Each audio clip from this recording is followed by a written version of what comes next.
raided Hodgenville, and then I went to, where was it? Clarkson. Come back very late. Too many hours. 2 days later, boom. Anyway, you ready? I'm ready. You're going to go back to April 1st. April 3rd, 1974. You want to talk about April 1st first? Real quickly. Where were you? How old? Okay, so April 3rd, 1974, I was a young boy in Western New York watching the weather. Okay, I knew I was going to be a meteorologist. In the 70s, you had the Johnstown flood, the Edmund Fitzgerald, you had the blizzards of 78, and then of course you have the big one, the Super Outbreak of 1974. It changed everything profoundly in weather. So where was I? I was watching tornadoes. There was a tornado, believe it or not, in Western New York, in Jamestown, New York, unheard of. And I'm hearing reports in Monticello, Indiana, and Louisville, and Guin, Alabama, and Xenia, all bad. Lots of tornadoes on the ground. So let's talk about the event. So April 1st, 1974, we had a big outbreak that day, which would be noteworthy, except that April 3rd just dwarfed it, right? So what happened is the dry line moved east.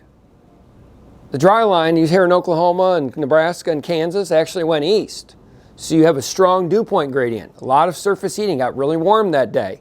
And you had what's called a coupled jet stream. So in other words, you get double your forcing, not just one, you get two. So everything just exploded massively just from basically east of the Mississippi River, for the sake of argument. And as the afternoon went off and in the evening, at one time there was probably 35 to 40 tornadoes on the ground, which is just, you know, I can't describe how out of norm that is. And they were long trackers. So the Louisville tornado was actually the beginning. The Brandenburg tornado was the Louisville tornado. The Brandenburg tornado was an F5, the only one really in the state of Kentucky. And that one lifted and recirculated, regenerated, and happened to happen at the fairgrounds. The Weather Service in 1974 was actually in the surface observation they take at the old airport, tornado, with a distance and a movement.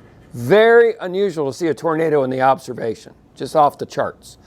So, and then it kept going. It went into the Highlands. It went into just all across, devastation here in Louisville.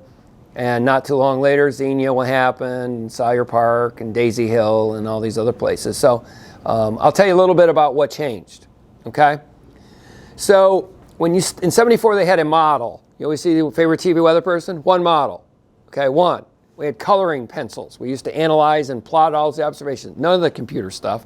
We had fax charts. We had a dark radar room where it's basically vacuum tube, your favorite vacuum cleaner, vacuum tube radar, and they had things that looked like this, these little hooks.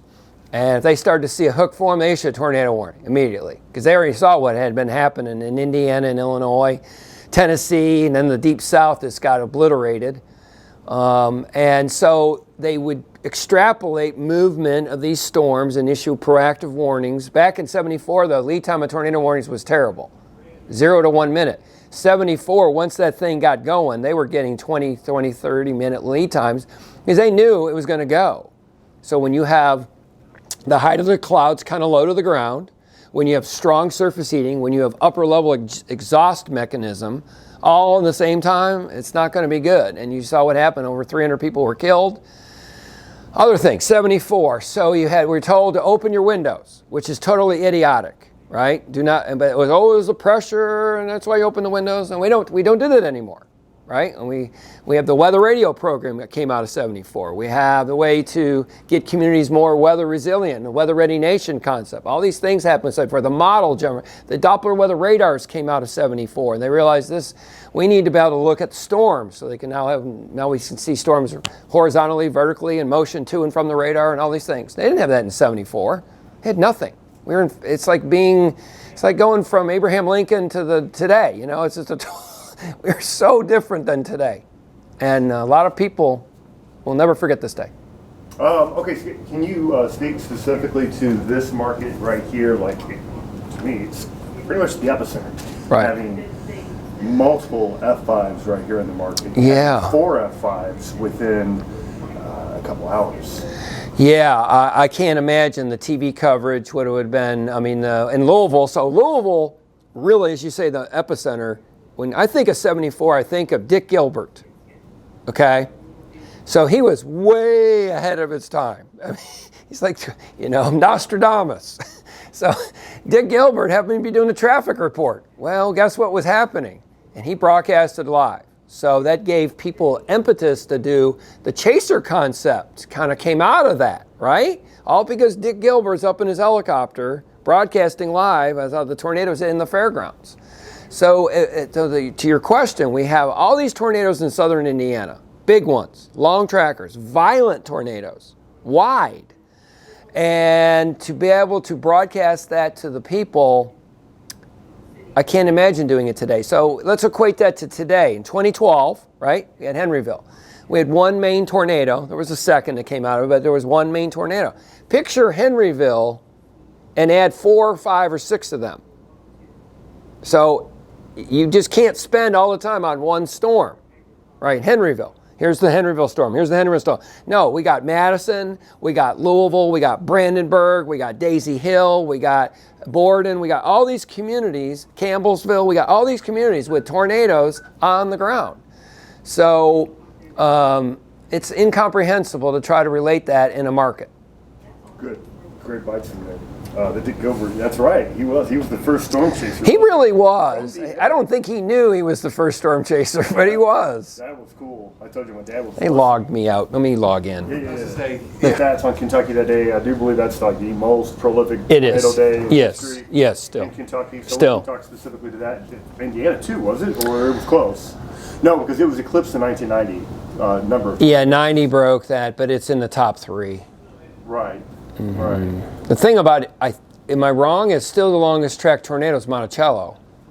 I can't. 160 miles or something like that. Well, wait, but did the Mayfield one break that or no? I'm talking about the state, just the state of Indiana's record. Yes. Yes. Yeah, for sure. Mayfield was just this state. Tri-State's still the record.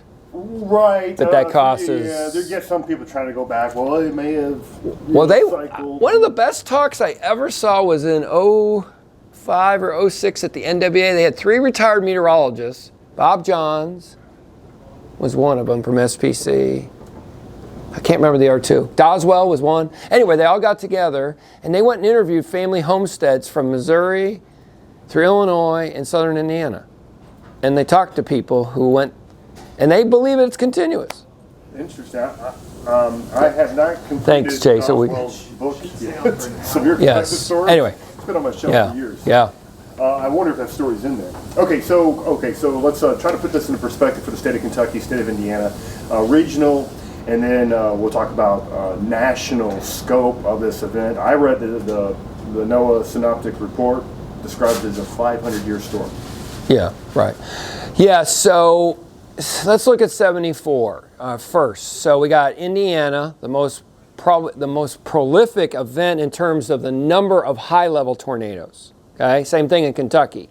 A lot of events we get F0s, F1s and 2s. There were a lot of 3s, a ton of 4s, and a couple of 5s, right? So that just shows you the scoop. It's a 500-year event, right? And the thing is, a lot of outbreaks are just concentrated on the Ohio Valley, okay?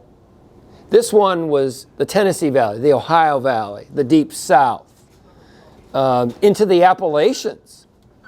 Into the Appalachians it went.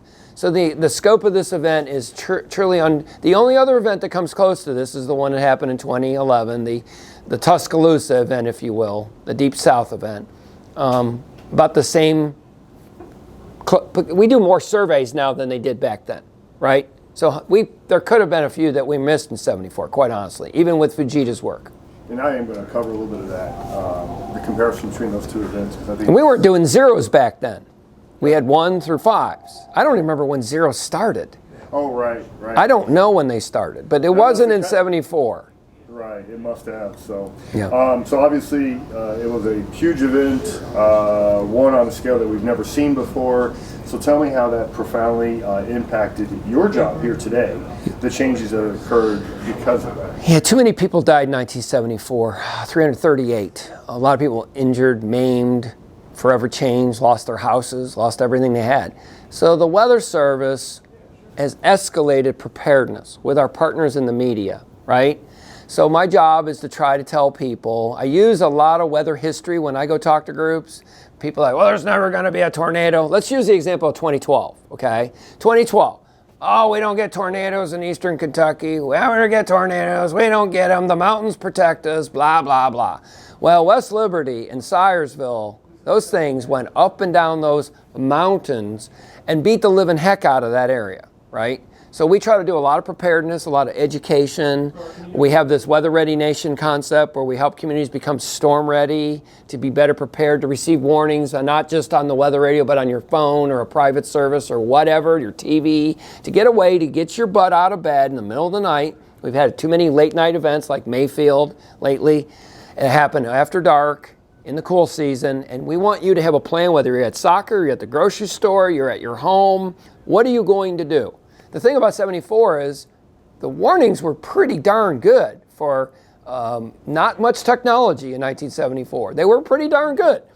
And these were big and bad, and we still lost close to 400 people. Okay, so the question I have for you next is, I was looking at the frequency of F5s. Mm-hmm. We can speak a little bit to that. And we have not seen one since Moore. Joplin. No, Moore. Moore? 13. Yeah, Moore. So it's been 11 years. How overdue are we? Oh my gosh. Yeah, so the frequency, when I was started, we was told 1% of all tornadoes are F5s. Well, it's not 1%. It's less. It's less than 1%. We are way overdue in this nation for a large, violent tornado. We are way. So surveys, we have what's called the quick response team to look at tornadoes, and because there's been a couple errors in the past, we don't want to put out a tornado that's inaccurate. So we have the biggest thing from Fujita, the F scale, right? So in 2008, I think, we went to the EF scale, the enhanced Fujita. So now we look at structural integrity. There's 28 damage indicators, from houses to mobile homes to trees to service stations to apartments, whatever. And we look at the construction, the nailing pattern, the clips, the braces, the supports, the anchor joists, all these types of things. And I can tell you, on the Bowling Green tornado, I brought in engineers. With me. That was unheard of. Fujita would be so blown away that we took his amazing work, right, and they enhanced it and used construction. He was only interested in one thing: wind. What was the speed?